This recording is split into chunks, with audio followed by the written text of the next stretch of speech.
Umabot hanggang bubong ang baha sa Northern Samar. Kasunod yan ng ulang dala ng shear line o yung pagsalubong na mainit at malamig na hangin. Nasa frontline balitang yan si Gary De Leon. Magdamag walang patid na ulan ang naranasan sa Northern Samar. Dahil dyan, umabot hanggang bubong ng mga bahay ang tubig. Sa video na ito, lubog sa baha ang unang palapag ng mga bahay. Yan ang halos 3 araw na epekto ng shear line o yung pagsalubong ng mainit at malamig na hangin at northeast monsoon o amihan. Nagka-landslide naman sa Katarman Calbayog Road dahil dyan, isang lane lang ang bukas sa mga motorista. Nagka-landslide din sa bayan ng Katubig. Natumba mga poste ng kuryente.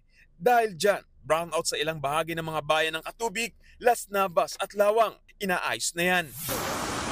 Malakas namang agos ng tubig ang bumulabog sa mga residente sa bayan ng Manapla sa Negros Occidental.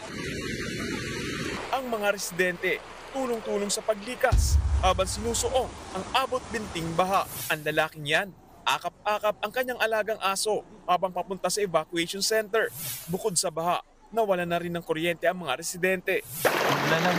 Sa bayan ng Cadiz, hindi rin makatulog ang mga residente dahil sa baha. Umabot ang baha sa tulay ng Western Nautical Highway, kaya maliliit o malalaki mang sasakyan, hindi ito madaraanan.